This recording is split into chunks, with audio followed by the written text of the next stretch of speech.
In 1925, a London gun maker announced a shotgun with a 25-inch barrel.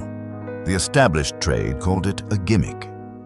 Purday's craftsmen, working from their South Audley Street premises with 2 centuries of reputation behind them, reportedly dismissed it without a second glance.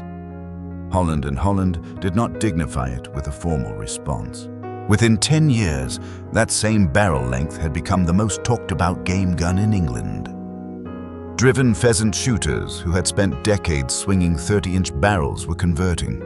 Shooting instructors were arguing about it in the field, and the gun maker who had been laughed at was now being consulted by the very institutions that had refused to take him seriously. But the real story of Churchill Guns is not a barrel length. It is the story of an outsider who entered the most exclusive trade in Britain, built a method of shooting that bore his family's name, and created a doctrine so powerful that it outlived the firm that invented it and the world that firm was built to serve. Every week on this channel, we tell the stories of the gun makers, the workshops, and the decisions that built or destroyed the great firearms names. Subscribe if that history matters to you. The story begins in London in 1891. The Churchill family had been in the gun trade for generations before Edward John Churchill opened his own premises. His uncle Frederick Churchill had worked as a gun maker in the mid-Victorian period, and it was in that tradition, practical skilled without the aristocratic veneer of the Bond Street establishments, that E.J. Churchill was formed. Edward John Churchill was born in 1851. The England he grew up in was a country in the middle of a shooting revolution. The railways had opened the countryside. The great estates of Lincolnshire, Norfolk, and Leicestershire were organizing driven game shoots on a scale that had never been possible before, hundreds of birds in a single afternoon flying fast and high over lines of guns standing in open fields. The demand for shotguns that could handle that pace, that volume, that relentless repetition was growing every season. The craft, E.J. Churchill learned, was not the craft of the rifle maker or the pistol smith. It was the craft of the shotgun, the art of fitting a gun to a specific human body so precisely that the barrels pointed exactly where the shooter's eye looked, without conscious aim, without calculation, by instinct alone. This was called gun fitting, the process of measuring a shooter's length of pull, cast off, and drop at comb and heel, then bending or replacing the stock until the gun mounted to the shoulder and cheek in a single fluid motion became in effect an extension of the body itself. A correctly fitted gun did not need to be aimed. It was pointed. The distinction was everything. In 1891, E.J. Churchill established his independent business at Orange Street off Leicester Square in London's West End. The address placed him deliberately outside the gun-making corridor that ran through Mayfair Purdy at 57 South Audley Street, Holland & Holland on Bruton Street, Boss & Company on Dover Street. Those firms served the aristocracy and the landed gentry from premises that announced by their very postcode who their customers were. Orange Street was commercial London. Churchill's customers would come to him on merit, not on habit. The initial capitalization of the firm is not recorded in surviving documents. What is recorded is the scale of the ambition. By the closing years of the 19th century, Churchill had built a workshop capable of producing bespoke side-by-side shotguns to the standard the London Proof House required every barrel submitted to the proof master at Whitechapel, fired with an overload charge, inspected under magnification for any sign of metal fatigue or dimensional failure before a proof mark was struck. No barrel left the premises without it. That mark was the guarantee. Churchill earned it from the beginning. The market he entered was dominated by names that had been building guns since before his grandfather was born. Purday had been trading since 1814, Holland & Holland since 1835, Boss & Compass since 1812. These firms had waiting lists measured in years. Prices measured in what a skilled craftsman earned in 6 months, and reputations that were effectively unchallengeable on their own terms. Churchill did not challenge those terms. He identified a different problem entirely. The driven game shoot was evolving faster than the guns designed to serve it. Birds were being presented at greater height and greater speed as keepers and estate managers refined their technique. The shooter standing in a butt or at a peg had less time than his father had enjoyed. The swing required was faster. The mount had to be instinctive, and the guns, the long-barreled, beautifully weighted guns built to the proportions that Purdy and Holland had refined over a century, were designed for a slightly different problem. They were built for the measured shot. Churchill believed the future belonged to the instinctive one. He was not yet in a position to prove it. That would require a different gun, a different method, and a different Churchill. Edward John Churchill died in 1910. The firm passed to his nephew Robert Churchill, who was 23 years old and had been working in the Orange Street workshop since his adolescence. What the elder Churchill had built was a functioning business with a solid reputation among middle-tier shooting men. What Robert Churchill would build was something the trade had not seen before, a doctrine. Robert Churchill was not, by the accounts of those who knew him, a man given to deference. He was compact, direct, and possessed of a certainty about shotgun shooting that he was entirely willing to impose on anyone who asked, and a considerable number who had not. He had grown up inside the gun trade. He understood the mechanics of the shotgun from the inside out, and he had arrived at a conclusion that contradicted the received wisdom of every established maker in London. The standard game gun of the Edwardian era carried barrels of 28 to 30 inches. This length had been arrived at over decades of practical experience and was regarded by the trade as settled. A longer barrel provided a longer sighting plane, the distance between the breech end and the muzzle along which a shooter's eye could track, and was believed to produce a smoother, more controlled swing through a moving target. Purdy built to these proportions. Holland built to these proportions. Boss built to these proportions. The logic was considered beyond serious dispute. Robert Churchill disputed it. His argument was mechanical and specific.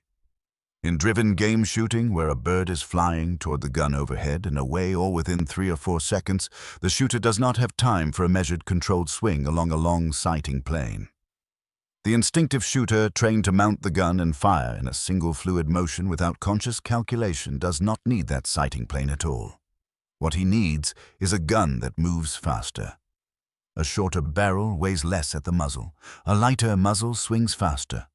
A gun that swings faster gives a shooter trained in instinctive, mounting a measurable advantage on driven birds presented at high speed and short notice. Churchill reduced his barrel length to 25 inches. The khaki 5, named simply for the barrel length in inches, was introduced circa 1925. It was a side-by-side shotgun, the standard configuration of the London best trade. 2 barrels lying parallel in a single horizontal plane, fired by 2 triggers opened by a top lever that rotated the breech away from the standing breech face to allow the spent cartridges to be ejected. In weight, it came in at approximately 6 pounds, lighter than the standard game gun by 1/4 pound or more, a difference that over a long day's shooting was not theoretical. The stock was fitted to the individual shooter by the Churchill method of gun fitting, the same process E.J. Churchill had refined length of pull cast drop measured against the shooter's physique and mount until the gun and the body became a single pointing instrument. The price in 1925 was in the range of 50 to 60 pounds, roughly equivalent to 3 months' wages for a skilled London tradesman of the period, and significantly less than the 80 to 100 pounds that a new Purdy or Holland & Holland side-by-side commanded. Churchill was not cheap, but he was accessible to a shooting man of means who could not justify or could not wait for a gun from South Audley Street. The doctrine moat was not a patent. Churchill filed no patent on a barrel length. What he protected was something more durable and more dangerous to his competitors, a named method, a published argument, and a reputation as an instructor that made the Churchill name inseparable from the Churchill system. Robert Churchill taught shooting. He taught it on grounds in the home counties. He taught it to men who had shot for 20 years and could not understand why their average was declining. He taught it to beginners who had never mounted a gun. And in 1955, he published the method in a book, Game Shooting, that set out in plain language every principle he had been demonstrating on shooting grounds for 3 decades. The book made the method permanent. It could be consulted, argued with, returned to. The name on the cover was Churchill. The gun in the instruction was the Ki-5. That was the moat. Not paperwork, a doctrine. The years between the 2 world wars were the years in which the Churchill name became in certain circles unavoidable. Not unavoidable in the way that Purdy was unavoidable by inheritance, by tradition, by the weight of 2 centuries of royal warrants and aristocratic patronage. Unavoidable in a different way. Unavoidable because Robert Churchill had made himself the most visible, most argued-about figure in British game shooting, and the Crêpe de Fèves had become the physical embodiment of an argument that would not go away. The customer list that built the Churchill reputation in those interwar decades was not the customer list of South Audley Street. It was broader, more varied, and in some respects more telling. Members of the colonial service returning from postings in India and East Africa, men who had shot big game and jungle fowl and driven partridge on borrowed guns in 3 continents, came to Orange Street to be fitted for a gun that would work in the English field. Prosperous industrialists from the Midlands and the North, men whose fathers had not shot driven birds and who had no inherited gun to hand down, came because Churchill's method promised to make a competent shot of a man who had not grown up with a gun. Younger sons of good families without the funds for a Purdy and without the patience for a 3-year waiting list found in Churchill a gun maker who could deliver a London-best instrument at a price that did not require the sale of a field. The shooting press took notice. The Field, the weekly journal that had covered British country sports since 1853 and whose letters pages constituted the unofficial parliament of the shooting world, ran correspondence about the Churchill method that extended across multiple issues. Some correspondents were skeptical. A shorter barrel, they argued, gave a shooter less time to correct a mistake in the swing. The sighting plane mattered. The traditional length was traditional for a reason. Others reported results that the skeptics could not easily dismiss driven pheasants at 40 yards woodcock in thick cover hayduck over Norfolk estuaries, taken with a consistency that their previous guns had not produced. Robert Churchill answered his critics in print, in person, and on the shooting ground. He was not a man who considered a published objection beneath his notice. He considered it an opportunity. The Churchill Shooting School operated from grounds accessible from London, where Robert Churchill or his instructors could place a client in front of driven clay targets and demonstrate in a single afternoon the mechanical logic of the taille-pied and the instinctive method. A man who arrived skeptical and left with a card for a gun-fitting appointment was not an unusual outcome. The school was not merely a service, it was a conversion engine. By the mid-1930s, the Churchill order book reflected a firm operating at the limits of what a bespoke London workshop could produce. Each gun was built to order. Each stock was individually fitted. Each pair of barrels was regulated. The process in which the gun maker fires the assembled gun at a pattern plate, at a fixed distance, measures where each barrel prints its shot charge relative to the point of aim and adjusts the barrel convergence by carefully bending the tubes at the breech end until both barrels print to the same point of impact. Regulating a pair of barrels could take a full day. There was no shortcut. There was no machine that could do it. It required a gun maker who had spent years learning to read a pattern plate and whose hands had the sensitivity to make a correction measured in thousandths of an inch. Churchill employed perhaps a dozen such craftsmen at peak. A dozen men working by hand, producing guns that took months from deposit to delivery. The waiting list was real, the work was real, and the name on the rib, the narrow strip of steel running between the barrels along their full length, on which the maker's name and address were engraved, was by the late 1930s a name that carried specific meaning in the field. Then the war came. The London that Churchill's workshop occupied in September 1939 was about to change in ways that no gun trade calculation could have anticipated. The Blitz of 1940 and 1941 brought German bombing to the West End with a regularity and destructive force that left no commercial district untouched. Churchill's premises on Orange Street sustained damage. The precise extent is not fully documented in surviving records, but the disruption to a workshop dependent on skilled hand-labor precision machinery and an unbroken supply of barrel steel and walnut blanks was not theoretical. It was operational. The craftsmen who had regulated barrels and fitted stocks in peacetime were now in uniform in factories producing military materiel or absorbed into the vast industrial mobilization that the war demanded of every able-bodied tradesman in Britain. Churchill Guns did not hold a significant military contract in either war, This was not a failure. It was a function of what the firm was: a bespoke civilian maker, not a military contractor. The guns it produced were not service weapons.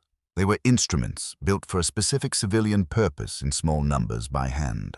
But the war's consequences for Churchill were strategic rather than contractual.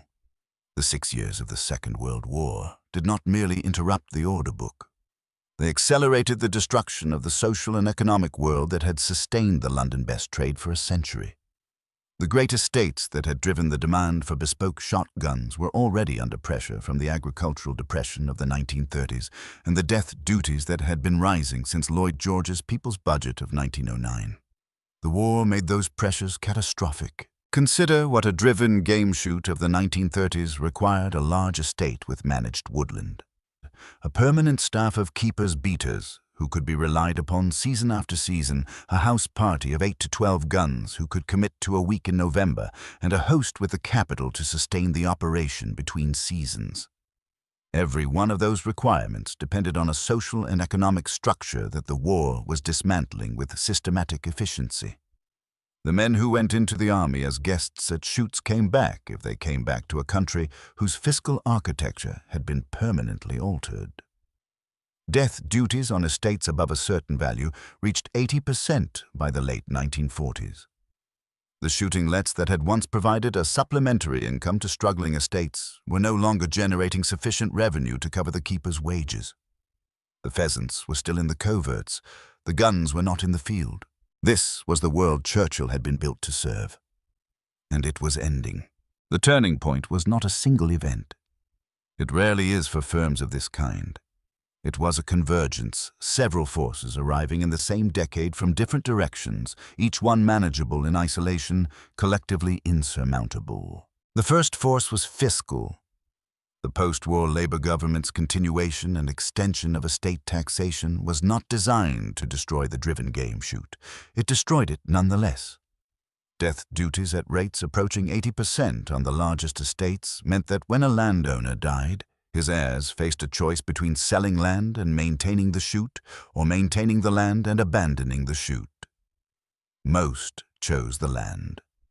The shoots contracted. The invitations ceased. The guns that had been ordered in anticipation of a season that no longer existed sat in safes and were not replaced. The Churchill order book did not collapse overnight. It thinned. A firm that had once measured its waiting list in months found itself measuring it in weeks. Then the wait disappeared altogether. A bespoke gun maker without a waiting list is a gun maker whose craftsmen are standing at benches with insufficient work. The economics of hand production do not permit idleness. Every hour a skilled barrel filer or stock maker is not working on a commission is an hour of overhead with no corresponding revenue.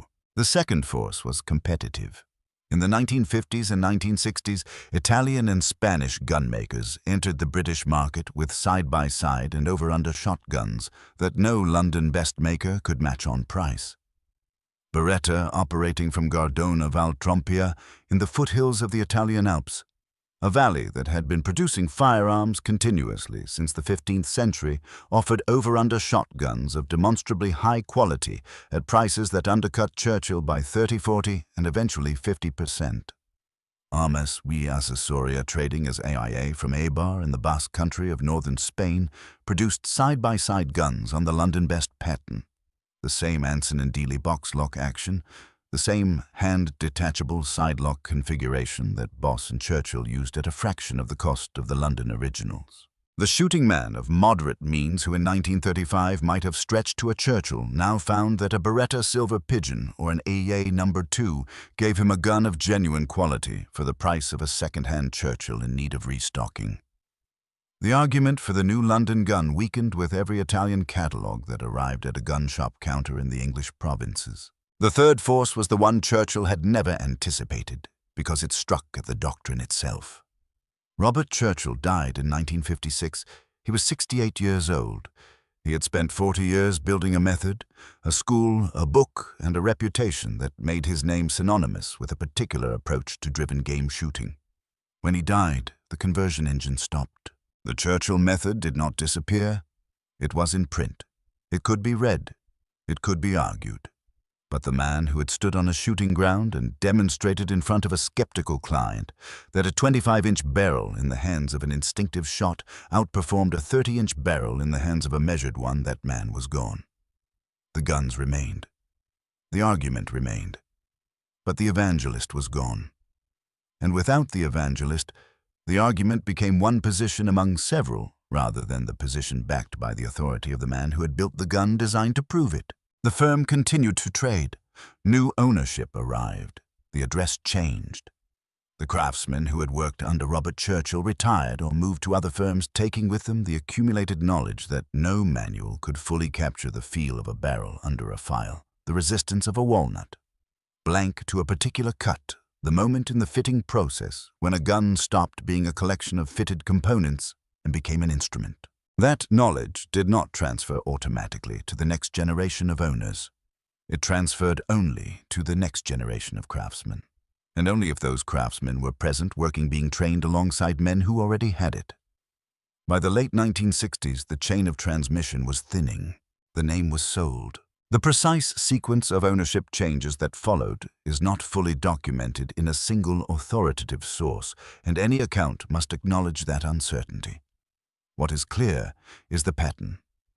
The Churchill name, the rib, engraving the proof marks, the association with the 25, and the instinctive method became a commercial property separable from the workshop that had created it. A name that had once been a guarantee of a specific place, a specific set of hands, and a specific philosophy became a label that could be applied elsewhere. Production moved. The guns bearing the Churchill name in later decades were not made in London. They were not made by men trained in the Orange Street tradition. They were made in factories in continental Europe to designs that bore a family resemblance to the originals without the engineering claim that the originals had carried. The London proof house mark still appeared. The name still appeared. The argument it had once made did not. The shooting press noted the change without ceremony. The letters, pages of the field recorded the observations of men who had handled both generations of gun and found them different in ways that mattered. Not inferior in every respect. Different. The consistency of hand fitting was gone. The regulated barrels were gone. The weight was gone. The weight had been the point. The order book closed. The workshop emptied. The last London-made Churchill left the bench. The rib was engraved. The proof mark was struck. The gun was delivered. No replacement was commissioned. The Churchill name did not vanish. Names of this kind rarely do. What vanished was the specific claim the name had once made that a gun bearing it had been built in London by London craftsmen to a London standard that the London Proof House had tested and certified at every stage of production. By the 1980s and into the 1990s, shotguns marketed under the Churchill brand were being produced in continental Europe, principally in Italy, where the manufacturing infrastructure of the Gardone-Valtrompia Valley could produce a finished gun to acceptable commercial standards at a price the British market would bear. The guns were functional. In some configurations they were handsome. What they were not was what the name had originally meant. The brand passed through the hands of importers and distributors whose primary interest was in placing a recognizable English name on a competitively priced field gun. The Churchill gunmaker's name was eventually acquired by E.J. Churchill Gunmakers Limited, which continued to operate as a shooting ground and instruction business at West Wickham in Buckinghamshire. The Churchill Ground, as it became known, offering driven clay shooting instruction and gun fitting to a clientele that was discovering or rediscovering driven game shooting in the decades after the great estate shoots had contracted. This was the survival that mattered, not the guns bearing the name on their ribs, the method bearing the name in the field. The Churchill method. Instinctive mounting the short barrel, the gun fitted so precisely to the shooter's body that the act of mounting became the act of pointing, continued to be taught at West Wickham and by instructors trained in the tradition Robert Churchill had established. The arguments he had made in print in 1955 were still being made by shooting coaches in the 2010s. Competitors of the method, the maintained lead school, the swing-through school, acknowledged Churchill's framework even when they disputed its conclusions. A doctrine that its opponents must engage with is a doctrine that has not died. The collector market for original Churchill guns. London made examples from the interwar period and the years of Robert Churchill's direct involvement reflects a precise understanding of what was lost. Original 25 side-by-side guns in sound mechanical condition, correctly fitted and with their original Churchill case and accessories appear at Rock Island Auction Company and at the London auction rooms of Holt's and Gavin Gardner with some regularity. Prices for clean examples in the interwar configuration have reached £4,000 to £6,000 at auction occasionally, more for documented guns with provenance connecting them directly to Robert Churchill's own instruction or fitting records. The serious collector is not buying a field gun. He is buying a specific argument made in steel and walnut at a specific moment in the history of British gun-making by a man who believed he was right and spent 40 years proving it. The surprise footnote in this story is not about the guns. It is about the ground. The West Wycombe shooting ground that operates today under the Churchill name has become, in the decades since the London workshop closed, one of the most respected sporting clay facilities in England. It trains competitive shots, corporate shooting days beginners and experienced game shots alike. It has, by any reasonable measure, introduced more people to driven game shooting than the original Orange Street workshop ever could have reached. The conversion engine that Robert Churchill built the school, the demonstration, the afternoon on the ground that turned a skeptic into a commission, survived the death of the firm that housed it and found a larger audience than its creator had imagined possible. The Orange Street premises where E.J. Churchill opened his doors in 1891 no longer exist in their original form. The West End of London that housed the gun trade of the late Victorian period has been rebuilt, repurposed, and in many cases demolished beyond recognition. No interpretive panel marks the address. No plaque names the workshop. What the Churchill story represents in the broader arc of British commercial gun-making is the fragility of a craft tradition built around a single personality and a single doctrine in a world whose social foundations were shifting beneath it. The London best trade survived as a category. Purdy trade still, Holland and Holland trade still, Boss & Co trade still, but it survived by contraction, by consolidation, by the slow concentration of bespoke production into fewer and fewer pairs of hands, serving fewer and fewer clients who can afford the years and the thousands of pounds a new London gun requires. Churchill was not built for that long contraction. It was built for speed. The 25 was the fastest swinging gun in England. The firm that made it could not outrun the forces that came for it. But somewhere in the Chiltern Hills above West Wycombe, on a driven clay stand, designed to replicate a high pheasant coming over the tree line at 40 yards, a shooter mounts a short-barreled gun in a single fluid motion. No conscious aim, no measured swing, no calculation, and the bird folds at the shot exactly as Robert Churchill said it would on a ground still carrying his name, using a method that has outlasted everything else he built. Every week on this channel we find the stories behind the names on the barrels, the workshops, the doctrines, and the decisions that made them matter. Subscribe to keep hearing them. See you in the next one.